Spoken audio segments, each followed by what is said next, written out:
आत्ता तर अजून लोकं वाट बघतायत, अजून काय-काय डॉक्युमेंट्स बाहेर येतायत, त्याच्यामध्ये कुणाकुणाची नावं येतायत, सरकार काय पावलं उचलतंय. लोकांमध्ये रोष आहे ह्याची जाणीव पॉलिटिशियन्सना पण आहे की नाही, तर नक्की आहे. त्या दोघांनी जे बिल मांडलं, ह्या फाईल्स खुल्या कराव्यात यासाठी, त्यामध्ये कोणी विरोध नाही केला. खासदारांनी 427 विरुद्ध 1 या मतांनी तो कायदा पास केला. कदाचित सुरुवातीला एखादी फाईल, एखादा रील तुम्ही बघितलेलं असतं आणि मग त्याच्यातले अजून आतले डीप डिटेल्स जेव्हा तुमच्या सतत रील्सवर येतात, त्याच्यातनं निर्माण होणारा जो एक अस्वस्थपणा आहे, तो आत्ता ह्या तरुण पिढीवरती मला प्रचंड दिसतो. म्हणजे अनेक टीनेजर्स हे सांगतात की ते तिकडे घडलं, त्यामुळे ते तसं लांब आहे आमच्यापासनं, पण आम्हाला हे पण माहिती आहे की आमच्या आजूबाजूला पण अशी माणसं असू शकतात.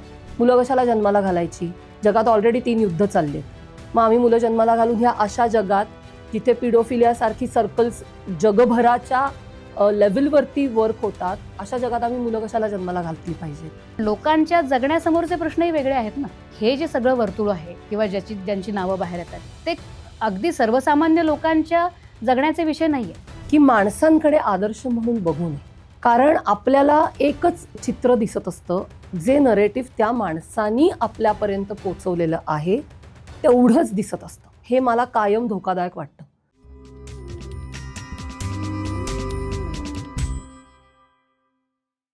नमस्कार, मी विनायक पाचलक आणि थिंक बँकच्या या विशेष राऊंड टेबलमध्ये तुम्हा सगळ्यांचं स्वागत. गेले काही दिवस भारतासह जगभरात एप्स्टीन फाईल्सची चर्चा आहे. ती घटना तर वाईट आहे, आपण सगळेच जाणतो, पण या निमित्तानं वेगवेगळे त्याचे अँगल समोर येत आहेत. त्याला सोसायटी कशी रिॲक्ट करते, अमेरिकेत नक्की काय चालू आहे, याच्यामध्ये मायनर्सचा मुद्दा आहे, डिजिटल एक्सपोजरचा मुद्दा आहे, आपली बिहेवियर पॅटर्न्स बदलत आहेत का असाही मुद्दा आहे. ह्या सगळ्याबद्दल समजून घ्यायला हवं, बोलायला हवं, मतमतांतरं समजून घ्यायला हवीत, यासाठीचा आजचा राऊंड टेबल आहे. माझ्याबरोबर आहेत कौमुदी वाळिंबे मॅडम स्वागत आहे थिंक बँकवरती परत एकदा. त्यांनी अख्खी अमेरिका आपल्याला, थिंक बँकला अमेरिका नामा या सिरीजमधून दाखवली होती.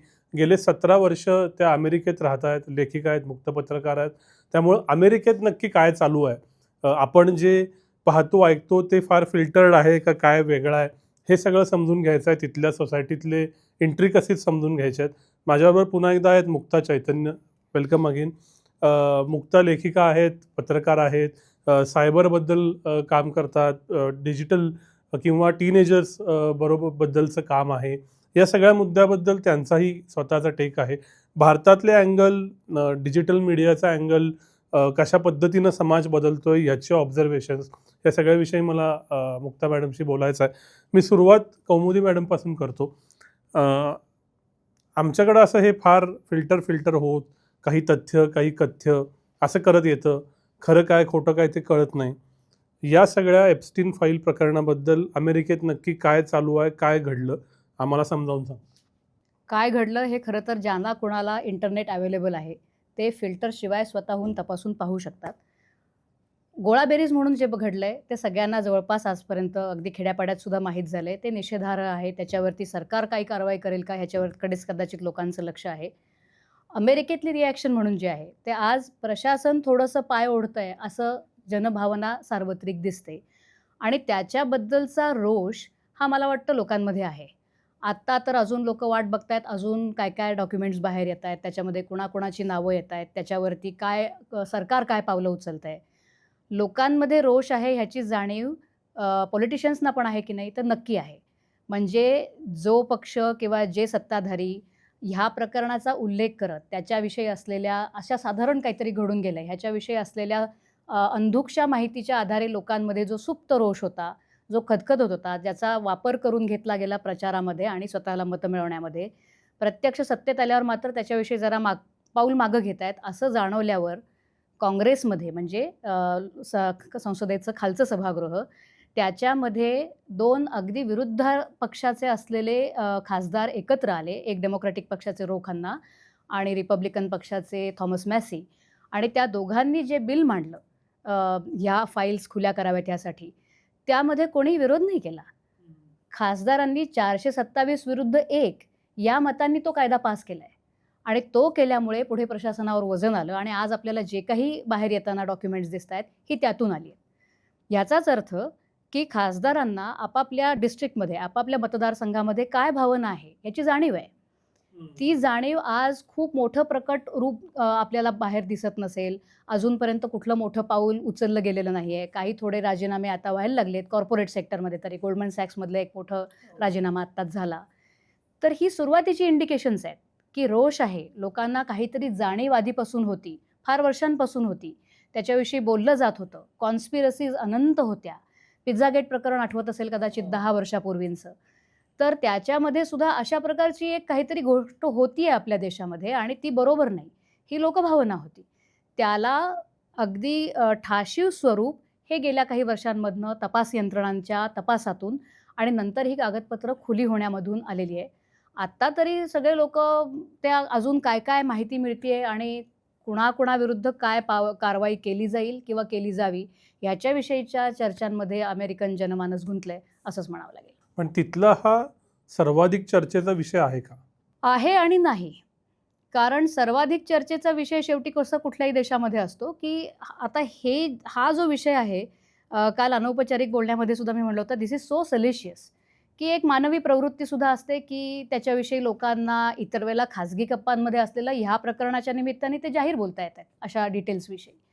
सो काही लोकांना तसे विषय बोलायला आवडतायत म्हणून, पण काही लोकं जे खरोखरच्या धक्क्यामध्ये आहेत, की अशी नावं समोर येतायत, की जी अनपेक्षित आहेत. भारतातल्या लोकांना सुद्धा अनपेक्षित आहेत, तिथल्या लोकांना सुद्धा अनपेक्षित आहेत. पण लोकांच्या जगण्यासमोरचे प्रश्नही वेगळे आहेत ना. हे जे सगळं वर्तुळ आहे किंवा ज्यांची नावं बाहेर येतात, ते अगदी सर्वसामान्य लोकांच्या जगण्याचे विषय नाहीयेत. ज्या निवडणुका होतात, निवडणुका झालेल्या आहेत किंवा लोकांना आत्ता जे सरकारने करावं असं वाटलंय, जो मॅन्डेट मिळाला होता, तो वेगळ्या-वेगळ्या कारणांसाठी होता. काही एका अजेंड्यावरती निवडून आलेली सरकारं कुठेच नसतात. हेही नाही. पण त्याही मुद्द्यांचा अंतर्भाव मग तिथे ह्या लोकांच्या रोषामध्ये किंवा एकूण एक साधारण जनमत जे निर्माण होतं त्याच्यामध्ये एक मोठी भर पडते. तशी एक मोठी भर लोकांच्या चर्चांमध्ये ह्या विषयामुळे पडली आहे, हे तर नक्की आहे. मी बाकीच्या मुद्द्यांकडे येतो, पण आता मला तुम्हाला विचारायचं आहे, की हे सगळा जो कंटेंट इन अ वे आपल्या पुढं आला, तो कन्झ्युम होणं, त्याच्यावर रिॲक्ट होणं, रील्सपासून ते बातम्यांपर्यंत तो दिसणं आणि त्याला भारतीय समाजानं मराठी समाजानं रिॲक्ट किंवा रिस्पॉन्ड करणं, ही सगळी प्रोसेस कशी झाली आहे तुमच्या त्यातले की पॉइंटर्स काय आहेत की हे घडतं? 2-3 गोष्टी दिसतात मला. एक म्हणजे म्हणजे आपण वयोगटानुसार जर गेलो तर जे मध्यमवयीन पालक वर्ग आहे ते बऱ्यापैकी मध्ये आहेत. कारण हे खूप अनपेक्षित होतं आणि जसं मॅडम म्हणाल्या की खूप मोठी नावं आणि खूप रिलायबल नावं की ज्यांच्यावरती ज्यांचे आदर्श कदाचित त्या पालकांनी मुलांना सांगितले असतील. अशी नावं जेव्हा अशा केसेसमध्ये येतात तेव्हा पालकवर्गामध्ये एक खूप अस्वस्थता दिसते. जेन झीज आणि जेन अल्फाज जे आहेत म्हणजे टीनेजर्स जे आहेत त्यांच्यामध्ये प्रचंड मानसिक ताण पण मला दिसलेला आहे. म्हणजे अनेक टीनेजर्स हे सांगतात की ते तिकडे घडलं त्यामुळे ते तसं लांब आहे आमच्यापासनं, पण आम्हाला हे पण माहिती आहे की आमच्या आजूबाजूला पण अशी माणसं असू शकतात किंवा आम्ही घराबाहेर गेल्यानंतर सेफ असू का. म्हणजे एका मुलीने मला असं आम्ही ह्यावरती डिस्कशन करत होतो तेव्हा ती मला असं पटकन म्हणाली की मला भीती वाटते की मी घराबाहेर पडल्यावर माझ्यावर रेप होणार नाही कशावरनं किंवा मला किडनॅप केलं जाणार नाही कशावरनं. जर समाजाची एकूणच विचार करण्याची प्रवृत्ती जी आहे किंवा विचार करण्याची जी पद्धत आहे ती पद्धतच जर बदलत असेल तर मी खरंच सेफ आहे का, हे प्रश्न मुलं विचारतायत पुढे येऊन. हा एक मला घटक दिसला. दुसरा मला पर्टिक्युलरली ह्या प्रकरणामध्ये जे जाणवलं ते विशेषतः टीनेजर्समध्ये प्रचंड अँक्झायटी आहे. कारण ते एकदा तुम्ही बघितलं की तुला माहिती आहे अल्गोरिदम्स आहेत, फीडमध्ये तुमच्या सतत ते येत राहतं आणि अधिकाधिक तीव्र पद्धतीचं दिसायला लागतं. म्हणजे कदाचित सुरुवातीला एखादी फाईल, एखादा रील तुम्ही बघितलेलं असतं आणि मग त्याच्यातले अजून आतले डीप डिटेल्स जेव्हा तुमच्या सतत रील्सवर येतात, सतत तुम्हाला तेवढंच दिसतंय, त्याचा एक ताण, त्याच्यातनं निर्माण होणारा जो एक अस्वस्थपणा आहे तो आत्ता ह्या तरुण पिढीवरती मला प्रचंड दिसतो. म्हणजे त्याच्यात राग आहे त्यांच्यामध्ये अस्वस्थता आहे. याच्यात मी नाही आहे पण माझ्यासारखी मुलं होरपळली गेलेली आहेत. याच्यातनं येणारं एक विचित्र पद्धतीचं प्रेशर आहे. असं सगळं मिक्स फिलिंग ज्याला म्हणतो ना तशा पद्धतीचं आत्ता मला जेन झीजमध्ये पर्टिक्युलरली खूप प्रॉमिनंटली दिसत आहेत. हा प्रश्न मला तुम्हा दोघांसाठी आहे की यातला हा जो मुद्दा आहे की आयडॉल्स किंवा रिलायबल नावं, म्हणजे मी सुद्धा इंजिनिअरिंग करताना किंवा टेक्नॉलॉजीच्या ज्या लोकांना मानलं की अरे यांच्यासारखं बनायचं आहे आपल्याला, अशांची ज्यावेळी ही बाजू येते, एप्स्टीन तर हे प्रकरण झालं, पण अशा स्वरूपाची इतरही काही काही बातम्या येत राहतात, त्यावेळेला कळत नाही की कसं बरोबर. म्हणजे कसं रिॲक्ट करावं. तर एक ज्या लोकांना इथं देव मानतात, म्हणजे देव ॲज इन आयडॉल मानतात, त्यांना तिकडेही तसं मानतात का, आणि तिकडचं जे मग वर्तुळ असेल तिथं काय होतंय, आणि मग याच्यावर तुमचं मत. आता असं आहे की आयडॉल्स हे गेल्या काही काळामध्ये एस्पेशली तंत्रज्ञानामुळे हे जगभरामध्ये पसरलेली इमेज असते, ती त्या त्या देशात सुद्धा असते.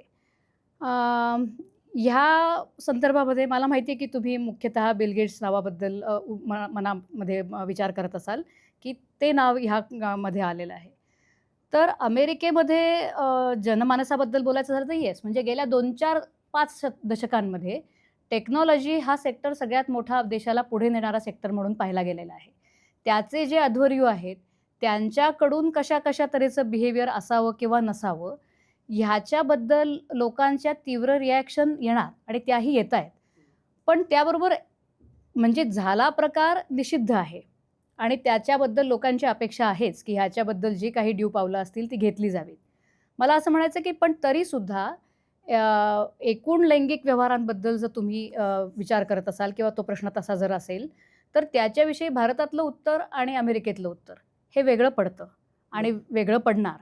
कारण की त्या तऱ्हेची जी काही रचना आहे नीतिमूल्यांची, किंवा कशाला नीती म्हणायचं, कशाला योग्य पद्धत म्हणायचं, नाही म्हणायचं, तर ही अर्थातच स्थलकाल सापेक्ष अशी उत्तरं असतात आणि त्याच्यामुळे तशी ती उत्तरं बदलतात. ह्या प्रकरणामध्ये तुमचा प्रश्न जो स्पेसिफिक आहे की अशी नावं आली त्याबद्दल लोकांना धक्का बसलाय की नाही, तर ऑफकोर्स धक्का बसलाय आणि तो आज बसलेला नाही. मला वाटतं ही रिॲक्शन अगदी ह्या पर्टिक्युलर नावांबद्दल जी आहे ती आज घडेल, उद्या घडेल, लोकं अजून संतोष वाढेल किंवा दबेल, मला माहीत नाही. पण गेल्या काही वर्षांमध्ये एकूणातच लोकांच्या रिॲक्शन्स कुठल्या घटनांप्रती अशा प्रकारच्या कशा आलेल्या आहेत ह्याच्याकडे जर आपण बघितलं, तर वारंवार अशा प्रकारच्या घटनांमध्ये कॉर्पोरेट अधिकाऱ्यांना राजीनामे द्यावे लागलेले आहेत. पॉलिटिशियन्सना आपापल्या पदाचे राजीनामे देऊन काही वेळेला कायदेशीर कारवाईला सामोरं जावं लागलेलं आहे. काँग्रेसकडनं त्याच्याबद्दलची सेन्सर्स झालेली आहेत. त्यामुळे लोकांमध्ये आणि काय म्हणूया आपण त्याला, लोकजीवनामध्ये ह्या घटनांना अभय नाही आहे. आणि लोकांची ही अपेक्षा असतेच की आपले मुक्त लैंगिक व्यवहार जे भारतात बसून इमॅजिन केले जातात त्यापेक्षा अर्थात प्रत्यक्षात जनजीवनात तिथे वेगळं आहे. परंतु तरीसुद्धा भारतापेक्षा जी अधिक मुक्तता तिथे आहे, त्या पार्श्वभूमीवर सुद्धा आपण ज्यांना आयडॉल्स मानतो, त्यांचं लाईफ कसं परफेक्ट असलं पाहिजे. म्हणजे साधं निवडणुकांमध्ये जे म्हटलं जातं की परफेक्ट फॅमिली गाय किंवा perfect mother, perfect woman, wife, असं ती एक इमेज असावी, ही लोकांची अपेक्षा असते सर्वसाधारण. त्याच्याविषयी सुद्धा चर्चा होतात की हे जरा दुटप्पी नाही आहे का आपलं, हे लोकच आपापल्यामध्ये चर्चा करत असतात. पण ही गोष्ट खरी की आत्ताच्या नावांमुळे धक्का बसलाय आणि आता ती रिॲक्शन कशी लोकांमधली डेव्हलप होईल किंवा काय त्याचा काय म्हणतात त्याला, मला the word I am looking for, की त्याचं कसं प्रतिबिंब पडेल ते दिसेल आपल्याला. मी हाच मुद्दा कंटिन्यू करतो की ही घटना बाजूला ठेवू, आपण लैंगिक व्यवहार या मुद्द्याकडे जर का आलो, तर जे इथून भारतातून अमेरिका दिसती त्याच्यात अपोजिट जेंडर बाबतीतला अधिकाधिक फ्रीडम आणि त्या संदर्भातलं ही एक अट्रॅक्शन, ही इथं जास्त खुलेपणा आहे असं दिसतं निदान, किंवा अशी इमेज येते. दुसऱ्या बाजूला तुम्ही म्हणालात तसं राजकारणात मात्र आयडॉल्समध्ये मात्र जी फॅमिली गायची इमेज आहे, फॅमिली गाय और फॅमिली लेडी, ही भारतात आणि अमेरिकेतही सेम आहे. मग यातलं सत्य काय आणि चेहरा काय, नक्की काय आहे? खुलेपणा आहे ही गोष्ट उघड आहे, आधीपासूनच आहे, त्यात मी काही नव्याने सांगण्याची गरज नाही. पण खुलेपणा आहे तो मर्यादांसहित आहे. म्हणजे अगदी हायस्कूलपासून टीनेजपासून लोक जे एक्सपेरिमेंटेशन जर करत असतील आणि करतात, त्याची जाणीव पालकांना सुद्धा असते आणि त्याच्यामध्ये सुद्धा लोकांनी आपापसामध्ये अलिखितपणे ठरवून घेतलेल्या मर्यादा आहेत. म्हणजे जर अगदी हायस्कूलमध्ये डेटिंग लोकांनी सुरू केलं, मुलामुलींनी सुरू केलं, तर एकाच वेळेला लोक 2-2, 3-3 लोकांबरोबर डेटिंग करत नसतात. किंवा करणाऱ्या लोकांचं आपोआप ते आपापल्या वर्गामध्ये जे काही रेप्युटेशन होत जातं त्याची त्यांनाही जाणीव असते की माझा हा असं गोष्ट ॲक्सेप्ट केली जाते का नाही केली जाते. कामाच्या ठिकाणी तुम्ही आपल्या कोवर्कर्सबरोबर काय तऱ्हेचे संबंध प्रस्थापित करता आहात किंवा नाहीत ह्याच्याकडे लक्ष असतं. त्या पॉलिसीज क्लिअर आहेत. अगदी भारतामध्ये सुद्धा आलेली बातमी काही महिन्यांपूर्वीची होती की कोल्डप्ले कॉन्सर्टमध्ये एका टेक कंपनीचे CEO आणि त्यांच्या ह्युमन रिसोर्सच्या चीफ जेव्हा एकत्र दिसल्या तेव्हा फारच उद्रेक झाला आणि प्रकरणातली तथ्य काय असतील ती असतील, परंतु काही दिवसातच त्या दोघांनाही राजीनामा देऊन कंपनीच्या बाहेर पडावं लागलं. तर खुलेपणा आहे, पण त्याला ज्या काही मर्यादा आहेत समाजामधल्या अलिखित, त्याचं भान बहुतांशी लोकांकडनं बाळगलं जातं, असं माझा तरी समज आहे. ऑफकोर्स कुठल्याही समाजामध्ये उडदामाजी काळे गोरे असे प्रकार होत असतात आणि त्याला पनिशेबल ज्या ॲक्ट्स असतात त्या कायम लीगलच असाव्यात असं नाही. त्या कुटुंब पातळीवरती किंवा तुमची कम्युनिटी पातळीवरती, आपापली जे काही मित्रमंडळ असेल त्या पातळीवरती ते एक्झर्ट होत असतं. तेही प्रमाण भारतामधल्यापेक्षा अमेरिकेत वेगळं असेल, स्वरूप त्याचं वेगळं असेल, पण ओव्हरऑल पूर्णपणे अनिर्बंध आहे, वाटेल ते गोष्टी चालल्या आहेत तिकडे, असा माझा तरी सेन्स नाही आहे. खुलेपणा निश्चित आहे.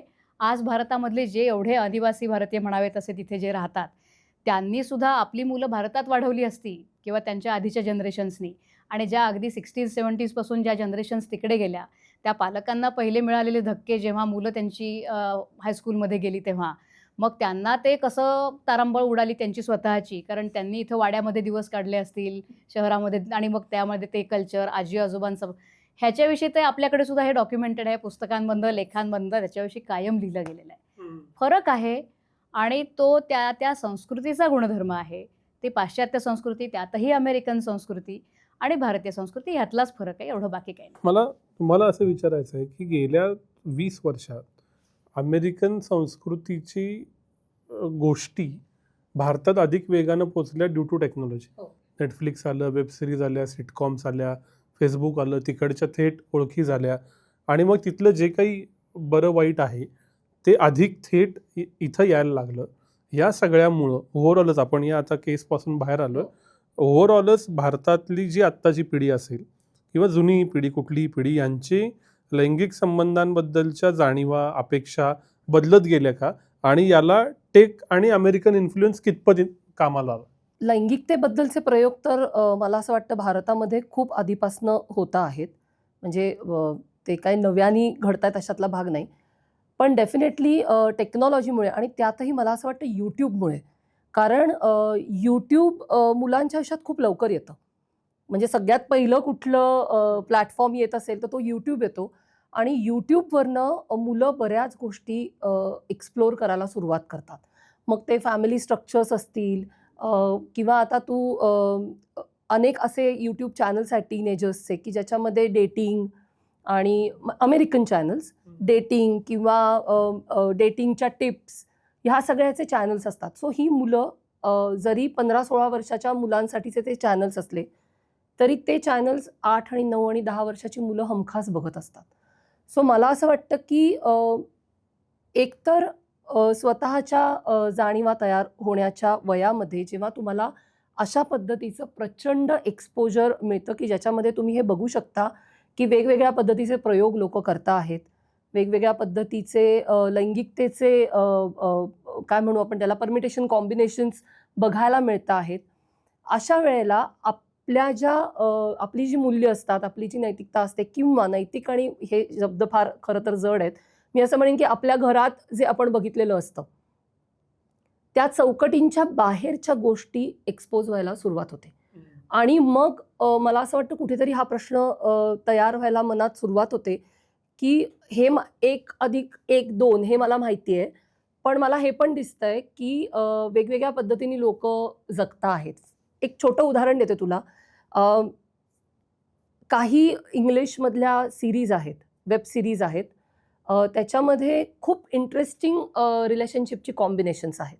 म्हणजे फॉर एक्झाम्पल एका सिरीजमध्ये एक डॉक्टर आहे, त्याची एक गर्लफ्रेंड आहे. ती गर्लफ्रेंड त्यांचं ब्रेकअप होतं, पण ब्रेकअप होतं तेव्हा ती प्रेग्नंट असते आणि नंतर तिला असं लक्षात येतं की मी बायसेक्शुअल आहे. सो ती एका मुलीबरोबर लग्न करते आणि मग हे 3 जण मिळून ते मूल वाढवतात. आता मी जेव्हा सिरीजमध्ये अशी कॉम्बिनेशन्स बघते की नाही, तेव्हा मी ॲज अ टीनेजर किंवा यंग ॲडल्ट मी क्वेश्चन करायला सुरुवात करते की हे पॉसिबल आहे. ह्या दोघांचं मूल आहे, पण ते आता ह्या दोघांनी लग्न केलंय, पण म्हणजे हे तिघं को पेरेंटिंग करूच शकतात. हे प्रश्न माझ्या मनात जेव्हा यायला सुरुवात होते, तेव्हा मग मी असा पण कुठेतरी ह्या टीनेजर्सच्या किंवा यंग ॲडल्टच्या मनात कदाचित विचार येत असावा की हे जर होऊ शकत असेल तर व्हाय नॉट एक्सपेरिमेंट. मग माझ्या आयुष्यात हे घडू शकतं का? तशा शक्यता आहेत का?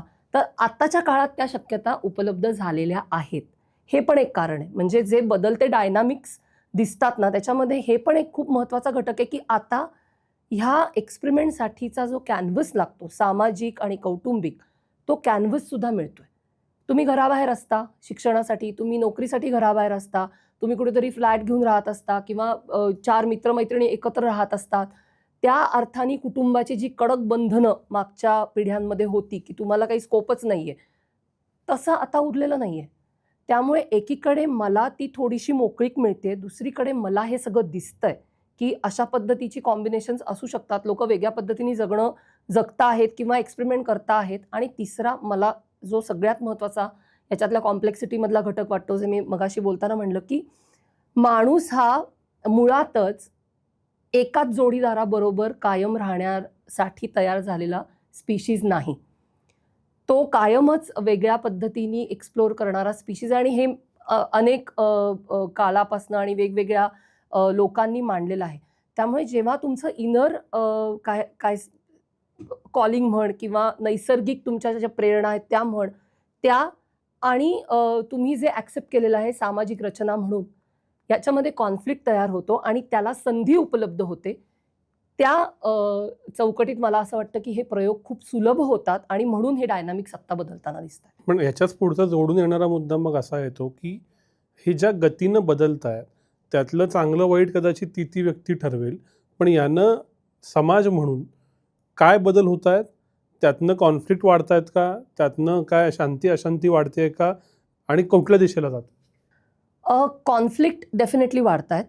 कारण तुम्ही जेव्हा आपण एक रिलेशनशिप, मग ते लग्नाचं असू देत किंवा आता लिव्ह इन रिलेशनशिप असू देत, पण तुम्ही एक जोडीदार हे कॉम्बिनेशन का निवडता? कारण तुम्हाला स्थैर्य हवं आहे, तुम्हाला एक स्ट्रक्चर हवं असतं आयुष्यात, तुम्हाला एक सामाजिक अर्थाने पण काय म्हणू त्याला, संमती हवी असते. म्हणून तुम्ही ते स्ट्रक्चर ॲक्सेप्ट करता. आता आपण जेव्हा हे स्ट्रक्चर सोडायचा, जेव्हा जी लोकं विचार करतात, मग ते एक्स्ट्रा मॅरिटल अफेअर असू दे किंवा जी लोकं स्वतःला बायसेक्शुअल आयडेंटिफाय करायला लागतात हळूहळू, तेव्हा त्यांना असं जेव्हा वाटतं आणि ते जेव्हा प्रयोग करतात, तर मुळामध्ये मी लहानपणापासून जशी वाढलेली आहे, माझ्यामध्ये जे संस्कार झालेले आहेत किंवा मला जे माहिती आहे त्याच्यापेक्षा वेगळं जेव्हा मी करायला जाते, तेव्हा ऑब्व्हियसली अस्वस्थता निर्माण होते. आणि आपला समाज त्या अर्थाने ना, मला असं वाटतं की दुतोंड्या आहे. म्हणजे आपल्याकडे एकीकडे बलात्कार करणाऱ्या व्यक्तींना सोडून दिलं जातं, त्यांचे जाहीर सत्कार होतात. दुसरीकडे तुम्ही एक्सपेरिमेंट करता आहात तर तुम्हाला लेबल केलं जातं. असा अत्यंत विचित्र पद्धतीने ह्या सगळ्या विषयाकडे बघणारा आपला समाज आहे. त्यामुळे जेव्हा तुम्ही अशा समाजात राहता ना, तेव्हा त्या एक्सपेरिमेंटचा, त्या प्रयोगांचा, तुम्ही जे काही धाडसानी करू बघता आहात, त्याचा एक अस्वस्थपणा हा डेफिनेटली दिसतो. तो अस्वस्थपणा कुठे घेऊन जातो असं जर तुम्हाला विचारलंस, तर जिथे लग्न झालेली जोडपी आहेत तिथे तो पार डिवोर्सपर्यंत किंवा मला हल्ली अजून एक पॅटर्न दिसतो ज्याच्यामध्ये डिवोर्स होत नाही, कारण मूल झालेलं असतं एखादं आणि ते नवरा बायको हे ॲक्सेप्ट करतात की आपल्याला मूल झालं म्हणून आपण एकत्र राहू, पण आपलं आयुष्य आपण आपल्याला पाहिजे त्या पद्धतीने जगणार आहोत. आता ह्याच्यातनं पण कॉन्फ्लिक्ट तयार होतो, ह्याच्यातनं पण प्रेशर तयार होतं, कारण तुम्ही कुटुंब निवडलेलं आहे, पण ॲट द सेम टाईम तुम्ही स्वतःच्या स्पेसेस तयार करतात अशा की ज्याच्यामध्ये तुमच्या पार्टनरला एंट्री नाही आहे. आता हे इतकं कॉम्बिनेशन म्हणून हे बोलायला किती सोपं वाटलं तरी जगण्यासाठी हे सोपं इक्वेशन नाही. त्यामुळे अशी जेव्हा इक्वेशन्स माणसं तयार करतात ना, तेव्हा डेफिनेटली अस्वस्थता तयार होते. डिप्रेशनचं प्रमाण तयार होण्याची शक्यता मला अनेकदा तिथे दिसते. तिथे मला सामाजिक चौकटी ची तोडमोड दिसते. आता ती तोडमोड चांगली का वाईट हा वेगळा विषय आहे. पण तोडमोड होताना दिसते. जे जुनं चालू आलेलं आहे ते सगळं कोलॅप्स होताना दिसतं. आणि मला एक जे टीनेजरमध्ये दिसतं ते म्हणजे त्यांना काहीच कळत नाही की आपण ह्या सगळ्या इक्वेशन्समध्ये कसं पुढे जायचं आहे. कारण त्यांना हे सगळं दिसतंय. त्यांच्या पुढच्या पिढ्यांनी काय प्रयोग केलेत हे दिसतायत. त्यांना मीडियामध्ये काय चाललंय हे दिसतंय. त्यांना वेगवेगळ्या पद्धतीने माणसं नातेसंबंधांची इक्वेशन्स कशी तयार करतात हे दिसतंय. त्यांच्यामध्ये मीडियानी आणलेलं एक प्रचंड आयसोलेशन आहे.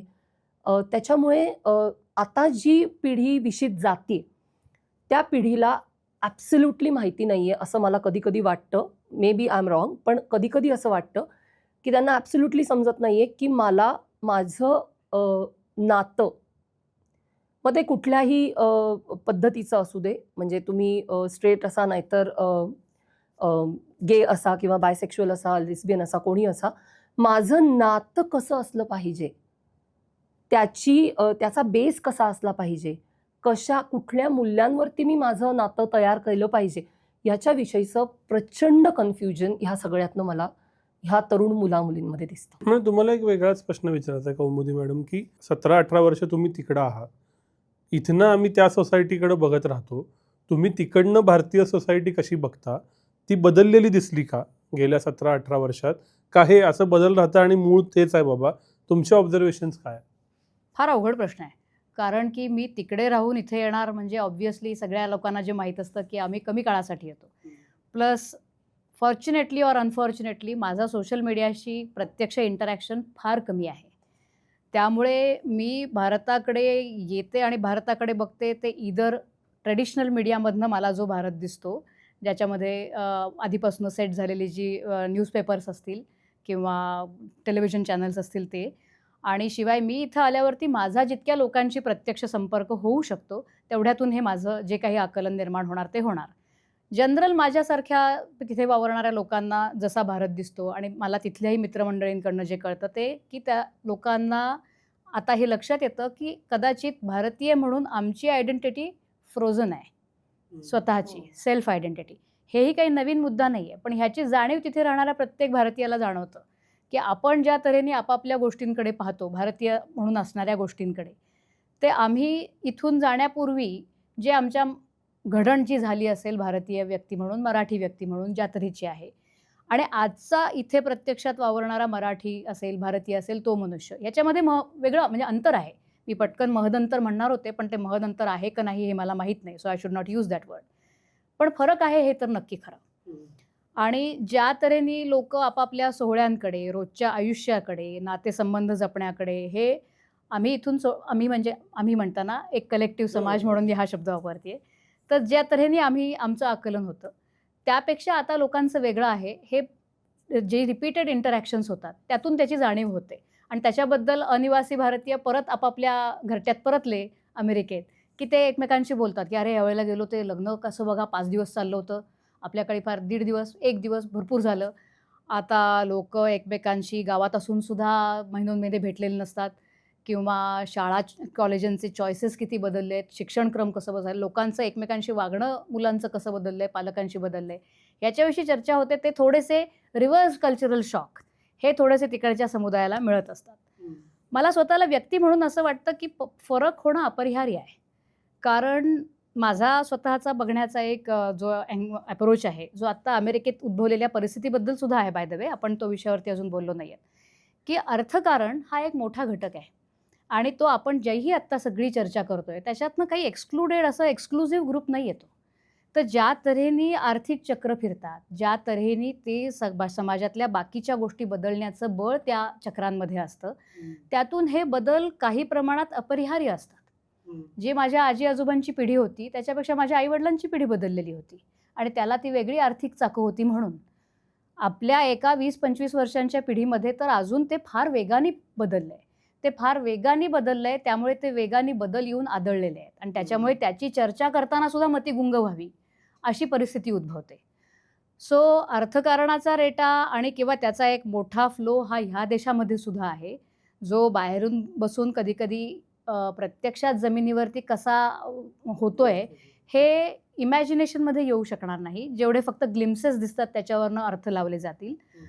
आणि त्यामुळे मी खूप ठोस विधान त्याच्याविषयी करू शकणार नाही, पण मला एवढं साधारण बुद्धीला कळू शकतं, की आर्थिक चक्र खूप वेगाने बदलली आहेत. त्यामुळे फार लोकांची डिस्प्लेसमेंट खूप वेगळ्या-वेगळ्या तऱ्हेने झालेली आहे. त्यातून उद्भवणारे ताणतणाव ज्याचा आत्ता तुम्ही उल्लेख केला, ते लोकांच्या आयुष्यामध्ये आहेत आणि त्यातून हे सगळे पॅटर्न्स बदलणार. ते बदलावेत का न बदलावेत, योग्य का अयोग्य as once again you said, की ती चर्चा वेगळी. पण ते होणार हे मला दिसतंय आणि तसे ते झालेत हेही दिसतंय. मला याच मुद्द्याकडे यायचं आहे. हा जे काही बदल होतोय एकूणात as a society with respect to sexual relationships किंवा डिंक सारखे प्रकार आले, लग्न न करणं, लिव्ह इन सारखे प्रकार आले, या सगळ्याचे थेट सामाजिक, आर्थिक आणि राजकीय इम्प्लिकेशन आहे. अगदी उदाहरणार्थ लोकसंख्या कमी होणे, ज्याच्याबद्दल आता चर्चा चालू आहे की रिप्लेसमेंट रेटच्या आपण खाली आलेलो आहोत. आर्थिक, की त्याच्यात पुन्हा मार्केटचा अँगल आहे का, की जास्त घरं विकायची आहेत, जास्त गोष्टी विकायच्या आहेत, सो वेगवेगळं केलं पाहिजे. त्याच्यात पुन्हा पॉवरचा अँगल आहे का, की 20-25 वर्षापूर्वीची पॉवरची डेफिनेशन आणि आजची डेफिनेशन. तर हे जे को रिलेशन आहे त्याच्याकडे कसं बघायचं? पुढचा काय आहे ना, आपल्याला वाटतो तितका आपल्यासारखा असणार नाहीये. म्हणजे मी असं म्हणेन की जेन झीजच्या आधीची पिढ्या आणि जेन झीजच्या नंतरच्या पिढ्या, असं जर आपण सरळ 2 विभाग केले तर पुढच्या पिढ्या ज्या आहेत त्या आत्तापर्यंत चालत आलेल्या टर्म्सनुसार वागणार नाहीयेत. हे फॉर शुअर आहे. म्हणजे हे लिहूनच घ्यायला पाहिजे आपण. याचं कारण असं आहे की ते वेगवेगळ्या स्तरांवरती प्रश्न उपस्थित करत आहेत. लग्न करायलाच पाहिजे का? आम्ही आमच्या आईवडिलांची लग्न बघतोय कशी चालली आहेत, हेच आम्ही रिपीट करायचं आहे का? मुलं कशाला जन्माला घालायची? जगात ऑलरेडी 3 युद्ध चालली आहेत. मग आम्ही मुलं जन्माला घालून ह्या अशा जगात जिथे पिडोफिलियासारखी सर्कल्स जगभराच्या लेव्हलवरती वर्क होतात, अशा जगात आम्ही मुलं कशाला जन्माला घातली पाहिजेत? आम्ही मुळातच एकत्र राहणं गरजेचं आहे का? म्हणजे लिव्ह इन सोडून दे, पण मुळातच एक घरात 2 व्यक्तींनी एकत्र राहायला पाहिजे का? असे अनेक प्रश्न आत्ता तयार होत आहेत आणि हे वाढणार आहेत. कुटुंब रचना तयार होण्यासाठी जी स्टॅबिलिटी लागते, जी मानसिक गरज लागते, ती मानसिक गरज मला असं वाटतं ह्याच्या पुढच्या काळात हळूहळू कमी होत जाणार. कारण ह्या पिढीला हे डेफिनेटली माहिती आहे की तुमची नाती ही फक्त रक्ताची नसतात. तुम्ही माणसं सिलेक्ट करून तुमच्या आयुष्यात आणू शकता आणि त्यांच्याबरोबर तुम्ही कोएक्झिस्टन्समध्ये व्यवस्थित आयुष्य जगू शकता. ह्या शक्यता ह्याच्या पुढच्या काळात आहेत, हे या मुलांना दिसतं. दुसरं टेक्नॉलॉजीने काय केलं आहे की जसं आता जपानमध्ये प्रयोग होतात की तुम्ही रोबोला ॲज अ कंपॅनियन तुम्ही घरी आणून ठेवू शकता आणि तुम्ही त्याच्याबरोबर आयुष्य घालवू शकता. हे जर प्रयोग सोफेस्टिकेटेड पद्धतीने झाले आणि तसे जर रोबोट्स उद्या खऱ्याखुऱ्या आयुष्यात येऊ शकले आपल्या, तर मला असं वाटतं पुढच्या पिढ्या डेफिनेटली हा विचार करतील की एका व्यक्तीबरोबर मी जगायचं आहे. माझी जगण्याची पद्धत आणि त्या व्यक्तीची जगण्याची पद्धत ही वेगळी असणार. त्याच्यातला कॉन्फ्लिक्ट होणार. तो कॉन्फ्लिक्ट रिझॉल्व्ह करण्यासाठी अजून वेगळी मानसिक ताकद लागणार. एवढं सगळं करून, एवढ्या सगळ्या झंझटीनंतर एक काहीतरी आनंदी असं म्हणून काहीतरी तयार करायचं. त्याच्यापेक्षा प्रीफीड केलेला एक रोबो आणून घरात ठेवा, जो तुम्हाला पाहिजे त्या पद्धतीने आयुष्य तुमच्याबरोबर जगू शकेल. म्हणजे प्रॉब्लेम काय सांगते, आपल्याकडे, म्हणजे मला अमेरिकेतलं माहिती नाही कारण माझा तिथला संपर्क नाही आहे, पण भारतामध्ये माणसं रिलेशनशिपमध्ये जातात, त्याच्यातला 50% भाग हे ते एकमेकांना बदलण्यामध्ये घालवतात. की मला माझा पार्टनर कसा पाहिजेले, तो तसा व्हावा ह्याच्यासाठीचं फीड देत राहणं आणि त्यांनी बदलला नाही तर त्या अपेक्षाभंगांच्या दुःखामध्ये बुडून जाणं. हा एरिया भारतीय नातेसंबंधांमध्ये इतका प्रचंड आहे की त्याच्यामुळे होतं काय की कोणाला तरी सतत बदलत ते नातं मेंटेन करायचं आणि मग त्याच्यातनं आनंद शोधायचा. एवढी झंझट करण्यापेक्षा हे जास्ती सोपं आहे.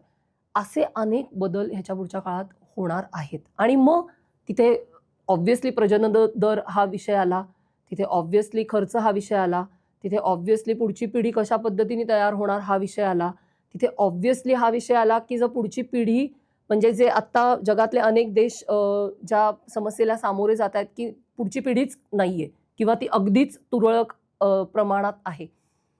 तर हे मुद्दे येणारच आहेत आणि हे मुद्दे येणार कारण मला असं वाटतं की आपण कुटुंब रचनेतल्या बदलांविषयी, लैंगिक जगण्यातल्या बदलांविषयी आणि आपण मुळातच कुटुंब कशासाठी तयार करतो आहोत, ती का मेंटेन करतो, ती आपल्याला का पाहिजे असतात, त्याची आपल्याला गरज का असते, ह्या अत्यंत मूलभूत गोष्टींबद्दल पुरेसं बोलत नाही, पुरेशी चर्चा करत नाही, मुलांशी बोलत नाही, आपापसात बोलत नाही.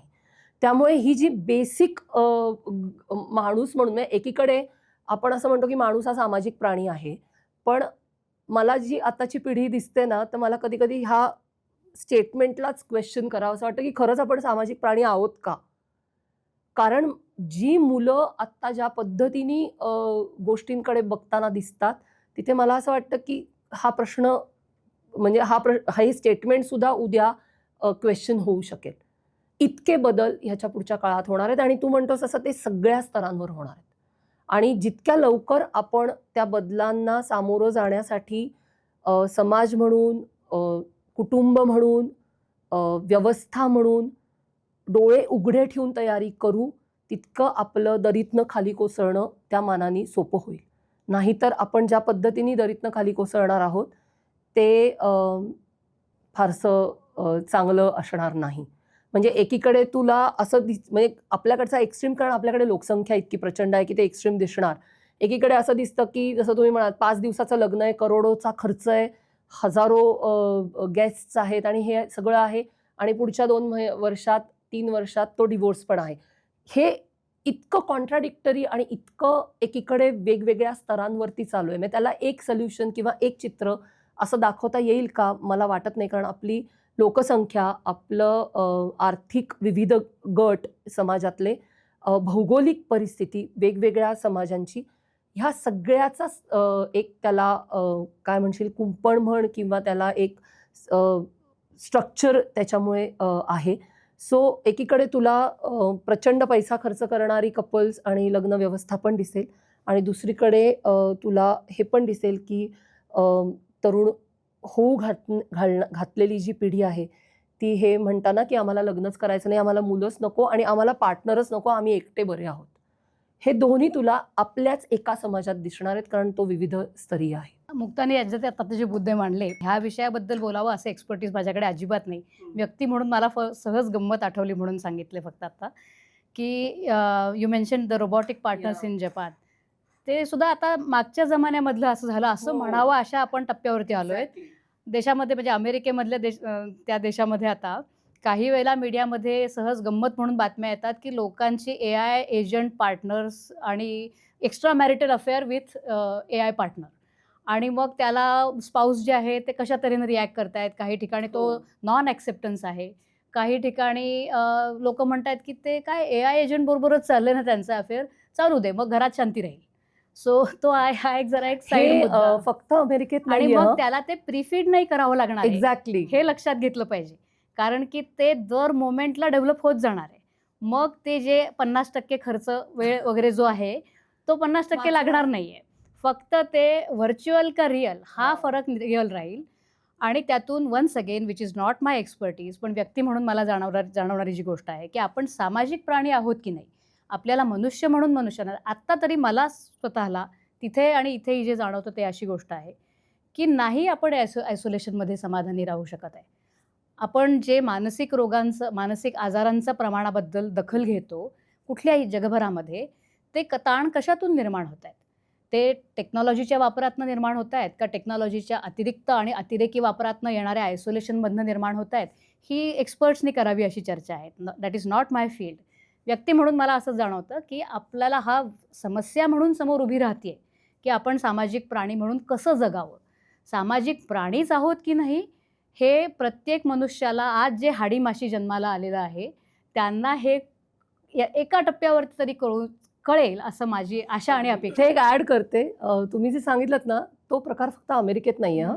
भारतात सुद्धा म्हणजे AI टूल्स बरोबरच्या गप्पा हे मिडल एजमध्ये चालतंय, एक्स्ट्रा मॅरिटल अफेअर्स म्हणून, आणि लहान मुलांमध्ये सुद्धा कॅरेक्टर AI सारख्या टूल्स बरोबर तिथे एक बॉयफ्रेंड तयार करायचा किंवा एक गर्लफ्रेंड तयार करायची, मग तिच्याशी गप्पा मारायच्या, मग तिथे 2-3 गर्लफ्रेंड्स, 2-3 बॉयफ्रेंड्स आणि एक ॲक्च्युअल जगातला असं किंवा जगातली असे मल्टिपल पार्टनर्स हे सगळे डिजिटल स्पेसमध्ये असतात आणि हे सगळ्या मल्टिपल पार्टनर्सबरोबर गप्पा चालू असतात. हा एक प्रकार आहे.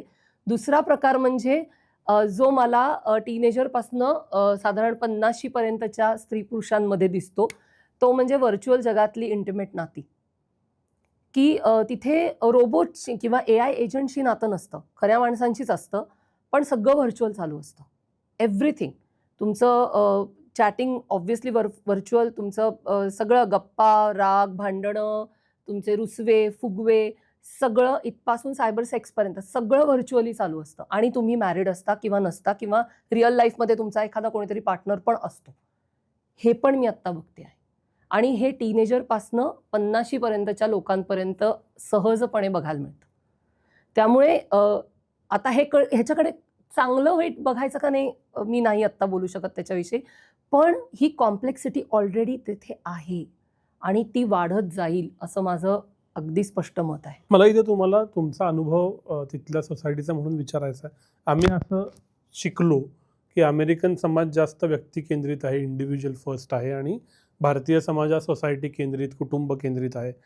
आणि कदाचित हे जे सगळे प्रश्न आहेत की लग्न होतं, मग डायव्होर्स होतो, मग लोक एकटीच राहतात, परत दुसरं रिलेशनशिप होतं, हे अमेरिकेत घडत असावं अधिक फ्रिक्वेंटली, अधिक संख्येनं. अशा वेळेला त्या सोसायटीत नक्की काय चांगलं वाईट झालंय, काय प्रश्न निर्माण झालेत की जी दिशा कदाचित मग आता भारताची दिसते, का असं नाहीच आहे आणि दोन्ही समाज एकाच? व्यक्ती केंद्रित आणि समाज केंद्रित हे काही म्हणजे फक्त अमेरिकन भारत नाही, हे पाश्चात्य आणि पौर्वात्य माझ्या समजानुसार तरी ते दोन मोठे फरक आहेत. म्हणजे लोक काढायचेच पाठभेद तर युरोपातलं कसं वेगळं आहे, अमेरिकेतलं कसं वेगळं आहे असं काढू शकतात. टेक्नॉलॉजीनी घातलेला धुमाकूळ व्यक्तिगत नात्यांमध्ये हा मला वाटतं जगभरामध्ये आहे आणि त्या तऱ्हेच्या समस्यांना अमेरिकासुद्धा डील करते वेगळ्या तऱ्हेच्या काय म्हणूया रंगासहित, कारण की त्यांची ऑलरेडी असणारी समाजव्यवस्था वेगळी होती आणि भारत वेगळ्या रंगांसहित ते जे काही आव्हान निर्माण होतं आहे त्याला तोंड देत आहे. ही गोष्ट खरीच आहे की तो जो तणाव आहे त्याला तोंड कसं द्यायचं आहे ते पारंपरिक कल्पनांनीच द्यायचं आहे. मगाशी आपण उल्लेख केला की आयडॉल्स हे एका सर्टन चौकटीमधले असावेत. लोक मला असं वाटतं ते क्वेश्चन करतायत, मनातल्या मनात करतायत, तरी अजून उत्तरं त्या पारंपरिक ढाच्यामध्येच शोधायला जात आहेत लोक, ज्याची जाणीव होतीये नवनवीन पिढ्यांना की हे पुरेसं नाही आहे. पण मगाशी स्थैर्याचा मुद्दा लग्नासंदर्भात आला होता किंवा पर्सनल लाईन संदर्भात आला होता. माझा अप्रोच पुन्हा एकदा गोष्टींकडे बघण्याचा सोशिओ पॉलिटिकल इकॉनॉमिक असा असल्यामुळे मी म्हणते की आर्थिक स्थैर्य जोपर्यंत लाभतंय तोपर्यंत माणसं फार चौकट मोडामोडीच्या मार्गाला जात नाहीत. पण जेव्हा आर्थिक स्थैर्यालाच सुरुंग लागेल किंवा हादरा मिळेल असं दिसतं, तेव्हा मग तीच आपली जुनी उत्तरं, जुन्या ढाच्यामधली ही लागू पडणार नाहीत ह्याची स्पष्ट जाणीव जरी नाही झाली तरी माणसाला जाणीव होते आणि मग नवीन उत्तर शोधण्याची गरजच निर्माण होते. म्हणजे आता हे आपण ह्या एका प्रकरणाविषयी बोलणं मागे टाकलं होतं, पण मला मगासपासून हे आपल्या चर्चेमध्ये जाणवणारा मुद्दा जो होता की हे प्रकरणच निर्माण झालं ते कुठल्या फोर्सेसमधनं निर्माण झालं आहे. हे गेल्या काही दशकांमधला जर आपण इकॉनॉमिक फोर्सेस जगाकडे बघितले की खरोखरच इन्फॉर्मेशनचं फ्री मार्केटमध्ये खुलेपणा आणि आदानप्रदान होतं का, ते नव्हतं तर ती गरज कुठून भागत होती, ती बागण्यासाठीच सगळे बिलियनर्स किंवा मनी माइंडेड पीपल एकत्र येऊ शकले. त्यांना जोडणारा धागा काय झाला तो भाग निराळा, त्याच्यामुळे सगळी कॉन्ट्रोवर्सी झाली आहे. पण ह्या सगळ्यातनं त्याच फोर्सेसमधनं अमेरिकेमध्ये एक अस्थिर्य निर्माण झालं ना, गेल्या काही दशकांमधले झालं, आजची गोष्ट नाही आहे. आणि ते अस्थिर्य निर्माण झालंय म्हणून तर लोक नवीन पर्याय शोधत चालले.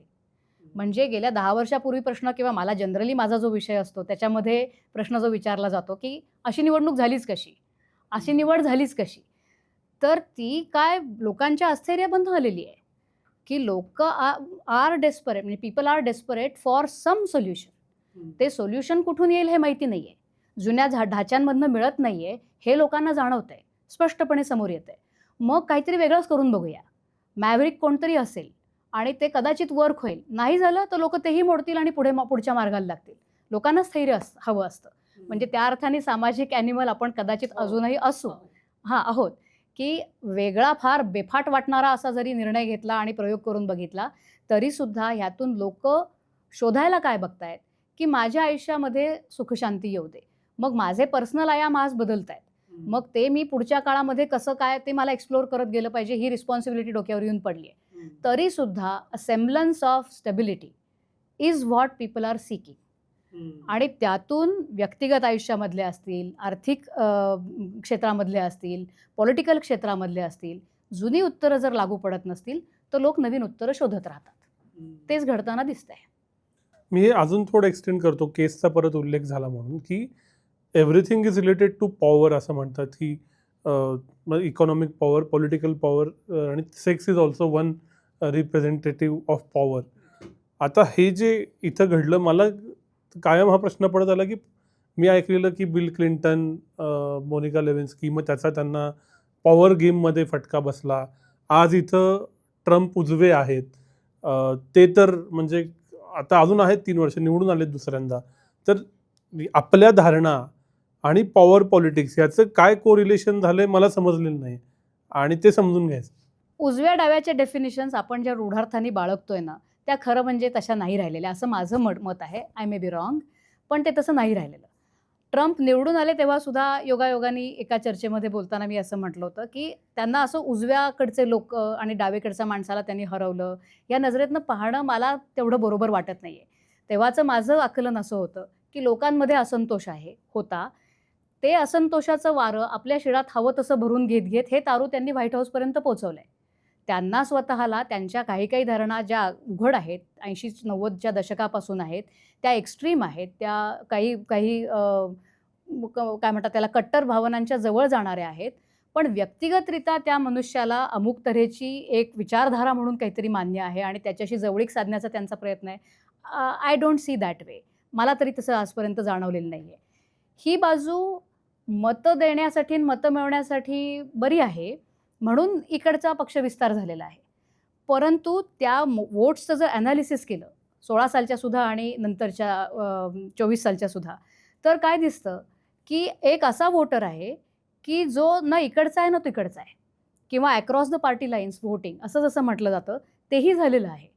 मग तसं बघायला गेलं तर तोच संदर्भ आत्ता तुम्ही न्यूयॉर्कच्या मेयरच्या इलेक्शनमध्ये लावून बघा, की त्यांनी कसं जे गणित बसवलं, त्याच्यामध्ये जे राष्ट्राध्यक्षांची वोट्स होती, ती ह्या निवडणुकीत त्यांना कशी काय मिळाली? आणि ते मिळाली हे त्या ॲनालिसिसमधनं पुढे आलं. कारण की तो व्होटर जो आहे, तो आत्ता डिसायडिंग फॅक्टर होऊ शकतो, की जो अस्वस्थ आहे, ज्याला सोल्युशन पाहिजे. तुम्ही काय वाटेल ते करा. तुम्ही कुठल्याही बाजूचे असा. तुम्ही मला माझी सोल्युशन्स जर दिलीत, तर मी तुमच्या मागे उभं राहायला तयार आहे किंवा मी प्रयोग करायला तयार आहे. सो उजवं डावं ह्या धारणा जी आहेत, ती पॉवर आज मध्यममार्गी जे लोक आहेत, रूढार्थाने म्हणावेत ते, राईट टू सेंटर, राईट आणि लेफ्ट टू सेंटर, त्यांच्याकडे पॉवर निसटून गेली आहे. हे बरोबर आहे का चूक, हे ज्याने त्याने आपापल्या आकलनाने ठरवावं, पण ती निसटली अशासाठी आहे असं मला तरी वाटतं. कारण तो जो मध्यम मार्ग आहे, त्यांना काही दशकांनंतर सोल्युशन्स डिलिव्हर करता आलेले नाही आहेत. अनफॉर्च्युनेटली त्यांची इच्छा नव्हती वगैरे अशा तऱ्हेचं कुठलंही ह्याच्यामध्ये ॲलिगेशन्स नाही आहे. पण 80च्या म्हणजे रिगन काळानंतर जी थर्ड वेव्ह पॉलिटिक्स जे आलं, देशोदेशी आलं, त्या थर्ड वेव्हनी जे निओलिबरल पॉलिसीज आणल्या, त्या ज्या तऱ्हेने वर्कआउट झाल्या, त्याचे लाभ कोणाला मिळाले, त्याचे तोटे कोणाच्या पदरात पडले आणि त्याचा आज कुणाला प्रत्यक्ष जीवनामध्ये अडचणी सोसाव्या लागत आहेत. तो जो समुदाय म्हणून एक मोठा समुदाय आहे, त्यांना जे अडचणी निर्माण झाल्या आहेत, त्याची आत्ता सोल्युशन कुठून येणार आहेत? ती जर त्या पहिल्या मध्यम मार्ग जो कोणी सेंटरच्या आसपास वावरणारा होता, तिथं जी पॉवर सेंटर्ड होती, त्यांना आता ती बदलता आलेली नाही आहेत.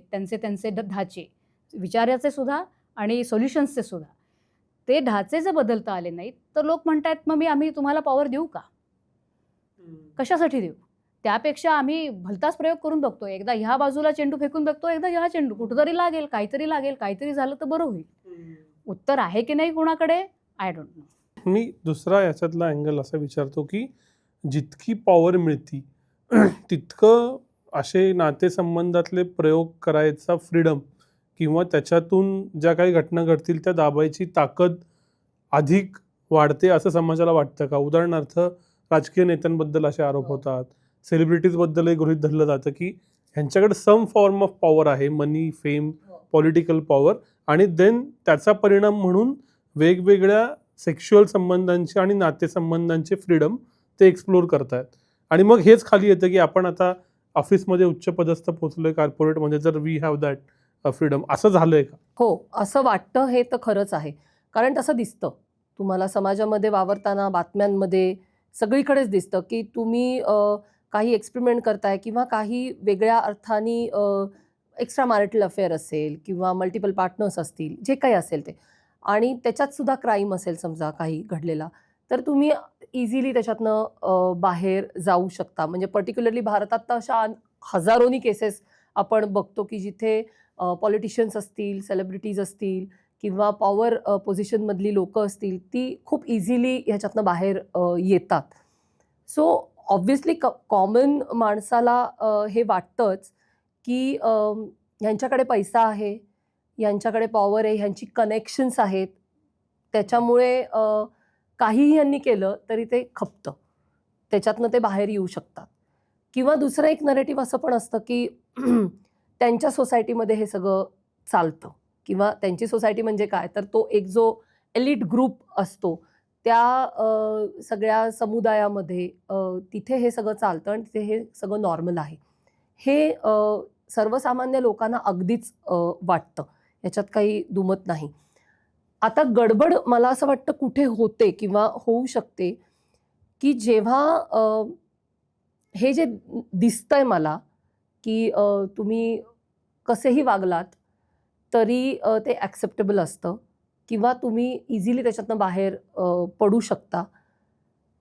हे जितकं सोपं दिसतं लांबून बघताना, तितकं सोपं ते स्वतःच्या आयुष्यात जेव्हा घडायला सुरुवात होते, तेव्हा असत नाही. कारण मला असं वाटतं, की मध्यमवर्गीय भारतीय समाज जो आहे ना, तो त्या अर्थाने स्वतःची मूल्य सोडलेला समाज नाही आहे. म्हणजे पालकांचा अजून मुलं हा वेगळा विषय आहे. पण 30शीच्या पुढचे जे पालक, 35शीच्या पुढचे जे पालक वर्ग आहेत, तो समाज अजूनही त्या मूल्यांना पर्टिक्युलरली लैंगिक संबंधांविषयी किंवा विवाह संबंधांविषयीची जी मूल्य आहेत त्यांना धरून ठेवायला बघतो आहे. कारण त्यांना हे दिसतंय, की हे सगळं सुटत चाललेलं आहे हातातून. त्यामुळे कोणीतरी हे पकडून ठेवायला पाहिजे आणि ती नैतिक जबाबदारी आपली आहे, असं पण त्यांना बऱ्यापैकी वाटतं आणि त्याच्यामुळे ते सगळं पकडून ठेवण्याची धडपड ही आत्ता प्रचंड प्रमाणात दिसते. आता एकीकडे ही धडपड पण आहे आणि मी मगाशी म्हटलं तसं मग ह्याला मिडवे काय, की मला करून तर बघायचं आहे. मला कोणाविषयी तरी आकर्षण तर वाटतं किंवा मी माझ्या आत्ताच्या नात्यामध्ये आनंदात नाही आहे. मग मला प्रयोग करायचे आहेत. दरवेळेला तुम्हाला प्रयोग करायला व्यक्ती, सिच्युएशन्स, संधी, वेळ सगळं तुमच्या फेवरमध्ये असेल असं नाही. तिथे मग टेक्नॉलॉजी हा एक खूप मोठा घटक येतो, की जिथे हे एक्सपेरिमेंट्स होतात आणि जरी एक्सपेरिमेंट्स हे टेक्नॉलॉजीच्या स्पेसमध्ये होत असले, तरी परिणाम हे प्रत्यक्ष जगात होतात. म्हणजे असं होत नाही, की मी म्हणजे AI एजंट असू दे, नाहीतर खरी व्यक्ती असू दे, त्यांच्याशी व्हर्च्युअल जगामध्ये नातेसंबंध, प्रेमसंबंध, लैंगिक संबंध तयार करतोय कोणीतरी आणि त्याचा परिणाम हा फक्त त्या स्पेसपुरता मर्यादित राहणार आहे. असं होत नाही. तो ह्या इकडच्या स्पेसमध्ये पण येतो आणि तो जेव्हा इकडच्या स्पेसमध्ये येतो, तेव्हा तो खूप ॲग्रेसिव्हली येतो. कारण मग तिथे डॅमेजेस खूप वेगवेगळ्या पद्धतीची असतात. मग कधीतरी तुमच्या पार्टनरला ह्याविषयी कळतं, कधीतरी तुम्हाला त्या नात्यामध्ये तितकं आनंद मिळेन असा होतो. मग तुम्ही अजून एक नवीन नातं त्याच्यामध्ये शोधायला लागता किंवा आत्ता मध्यंतरी भारतातल्या डेटिंग ॲप्सविषयीची एक आकडेवारी आली होती आणि त्याच्यामध्ये एक अशी पण आकडेवारी होती, की ज्याच्यात असं म्हणलेलं होतं, की मध्यमवयीन विवाहित स्त्री-पुरुषांचं डेटिंग ॲपवर जाण्याचं प्रमाण भारतात प्रचंड आहे. आता हे कुठून येतं? तर मला असं वाटतं, की हा सगळा जो म्हणजे मीडियातनं येणाऱ्या गोष्टी, उच्चभ्रू जगामध्ये दिसणाऱ्या गोष्टी, सेलिब्रिटी असतील, नेते असतील, ह्यांच्या आयुष्यातनं दिसणाऱ्या गोष्टी आणि मग ह्याच्यातलं काहीतरी मला पण करून बघायचं आहे ह्याची तीव्र इच्छा, ते करून बघण्याची धडपड, या सगळ्या कॉम्बिनेशनमधनं ह्या गोष्टी तयार होत असाव्यात आणि पाझरत त्या मानसिक पातळीवर, कौटुंबिक पातळीवर सर्वत्र त्याचे परिणाम हे खाली खाली पाझरताना दिसत असावेत. आपण एपिस्टन फाईलच्या घटनेमुळे ही चर्चा करतोय. ती घटना इथिकली लीगली सगळीच वाईट आहे, चुकीचं आहे हे आपल्या सगळ्यांना माहिती आहे. पण त्या निमित्तानं सेक्शुअलिटी, टेक्नॉलॉजी, सोसायटी याच्याबद्दल जे ट्रेंड आपण बोलले, पॉवरबद्दल, ते कॉम्प्लेक्स आहेत. एवढं तरी मला आत्ता समजलं. तर शेवटचा प्रश्न म्हणून असं होतं आत्ता की एखादी घटना येते, थिंक बँकही चर्चा करतं, 8 दिवसांना लोक विसरतात आणि मग पुन्हा आपापल्या पुन्हा नवीन घटना, नवीन चर्चा असं होत राहतं. अशा वेळेला या घटनेनंतर काय परिणाम होतील किंवा काय चर्चा व्हायला हवी, काय फरक पडायला हवेत, असं तुम्हा दोघींनाही वाटतं? ते मला समजून घ्यायचं. बदल एका खूप विलक्षण वेगाने घडत आहेत. याचं भान आता खालपासून म्हणजे अगदी खेड्यापासून शहरापर्यंत, महानगरापर्यंत, अमेरिकेपर्यंत, अमेरिकेतल्या खेड्यापासून सगळ्यांना माहिती आहेत. त्याचे ताणतणाव आपल्याला कसे डील करावे लागतात. म्हणजे भारतात आल्यावरती मी खेडेगावामध्ये सुद्धा वावरत असते. तेव्हा मला अगदी पालकांना जे मुलांच्या मोबाईलच्या वापराबद्दलचे जे प्रश्न आहेत, तणाव आहेत, अभ्यास करत नाही, इथपासूनचं सगळं ते मला दिसत असतं. तर जग बदलतंय ह्याची जाणीव अस्वस्थ करणारी भारत असो, अमेरिका असो, चीन असो, कुठेही असो लोकांना आहे. त्याला रेडीमेड उत्तरं नाही आहेत. आणि मग ती रेडीमेड उत्तरं नसण्याच्या काळामध्ये आहेत तीच उत्तरं फक्त गिरवत राहणं, ती मुळाक्षरं, हे पुरेसं नाही आहे. हे लोकांना मात्र लक्षात यावं असं मला मनःपूर्वक वाटतं, की तीच मुळाक्षरं गिरवून त्यातनं नवीन काही निर्माण होणार नाही आहे. मगाशी उल्लेख झाला तसं स्थलकाल सापेक्ष असं आपली नीतिमूल्य, त्याच्या कल्पना अशा असू शकतात. मुळात मूल्य ही संकल्पनासुद्धा मानवनिर्मित आहे. तसं असलं तरीसुद्धा स्थैर्य ही मानवनिर्मित गोष्ट नाही आहे. ती आपापल्या मेंदूला वाटणारी सुखद भावना आहे. ती आपल्याला कुठे सापडते, कशामुळे सापडते, त्यातलं तत्त्व जे आहे ते शोधून काढून ते आपण कसं मुळाक्षर म्हणून गिरवू शकू आणि त्यातनं ते करून जे आपल्याला उत्तर म्हणून सापडू शकेल ते कसं ॲडॅप्ट करू शकू, एवढा प्रत्येकाला अगदी एवढं वर्बलाइज न करता सुद्धा जर जाणीव होऊ शकली तर व्यक्ती म्हणून मला आनंद वाटेल. खूप अवघड आहे, कारण ही कॉम्प्लेक्सिटी आपल्यासारख्या देशामध्ये तर प्रचंडच आहे. पण मला 2 गोष्टी प्रामाणिकपणे वाटतात. एक म्हणजे विशेषतः या सगळ्या प्रकरणानंतर, खरं तर या प्रकरणानंतर नाही, मला हे खूप मी टीनेजर असल्यापासूनच हे कायम वाटत आलेलं आहे की माणसांकडे आदर्श म्हणून बघू नये. कारण आपल्याला एकच चित्र दिसत असतं, जे नरेटिव्ह त्या माणसानी आपल्यापर्यंत पोचवलेलं आहे तेवढंच दिसत असतं. त्यामुळे कोणालाही डायरेक्ट आदर्शवत ठेवणं, आयडॉल बनवणं आणि त्याला ही इज द अल्टिमेट, म्हणजे ह्याच्या पलीकडे काही असूच शकत नाही, सर्वोत्तम, असं कोणाच्याही बाबतीत करणं हे मला कायम धोकादायक वाटतं. मग ती कोणीही व्यक्ती असो. त्यामुळे अशा भानगडीत ह्याच्या पुढच्या काळात समाजाने न जाणं आणि थोडंसं तर्कशुद्ध पद्धतीने व्यक्तींकडे बघणं, हे मला असं वाटतं की हा धडा खूप महत्त्वाचा आहे आपल्यासाठी. आणि जेव्हा लैंगिक ते बद्दल विषय येतो तेव्हा मला असं वाटतं की आत्ता आपला समाज एका चक्रातून जातो आहे, एका घुसळणीतून जातो आहे. प्रचंड प्रमाणात वेगवेगळ्या स्तरांवरचे प्रयोग सुरू आहेत. त्याचं एक उत्तर सापडेल का आपल्याला, तर मला वाटत नाही तसं काही आपण शोधू शकतो. कारण प्रत्येकाची परमिटेशन, कॉम्बिनेशन, प्रत्येकाचे प्रयोग, त्याला उपलब्ध असलेल्या गोष्टी ह्या सगळ्या वेगळ्या आहेत. पण बॉटम लाईन जर काढायची म्हटली की काय आपण करू शकतो किंवा काय पालक म्हणून मी काय विचार केला पाहिजे, असं मी स्वतः पालक आहे त्यामुळे मी काय विचार करते, तर मला असं वाटतं की मी पालक म्हणून माझ्या पाल्याशी किती मोकळेपणाने ह्या सगळ्या विषयावरती बोलू शकते, आपल्याला आयुष्यात स्थैर्य का लागतं ह्याच्याविषयी मी बोलू शकते का, नाती का पाहिजे आहेत ह्याच्याविषयी मी बोलू शकते का, ती कशा पद्धतीची पाहिजे आहेत ह्याच्याविषयी मी बोलू शकते का. ह्याचा विचार जर झाला ना, तर मला असं वाटतं पुढच्या ज्या पिढ्या आहेत त्यांच्या मनात आत्ता जो कल्लोळ माजलेला आहे, प्रचंड कन्फ्युजन आहे, प्रचंड प्रमाणात एक्सपेरिमेंट आहे जे त्यांना इमोशनली, फिजिकली आणि सोशली डॅमेज करणारं असू शकतं काही टप्प्यामध्ये. त्यापासून त्या मुलांना निदान सजग बनवता येईल. ते काय असं नाही होणार की मी कोणी पालकांनी सांगितलं म्हणून लगेच मुलं त्यांचं वर्तन बदलतात. पण निदान तू ह्या 4 गोष्टींचा विचार कर बाबा. इतपत संवाद होणं मला असं वाटतं की आत्ता खूप काळाची गरज आहे, जो होत नाहीये कुटुंबांमधनं. तो संवाद जर सुरू झाला ना, तर ह्या सगळ्या प्रश्नांमधनं त्या मुलांना त्यांच्या त्यांच्या पद्धतीने मार्ग काढायला संधी, फुरसत आणि क्लॅरिटी मिळू शकेल. मग दोघींचे खूप खूप आभार. या विषयाच्या निमित्तानं खूप महत्त्वाच्या मुद्द्यांवर चर्चा झाली. लोकांची मतमतांतर असतील, पण निदान चर्चा या निमित्तानं करता आली थिंक बँकवरती. तुम्ही वेळ दिलात त्याबद्दल खूप खूप आभार. धन्यवाद.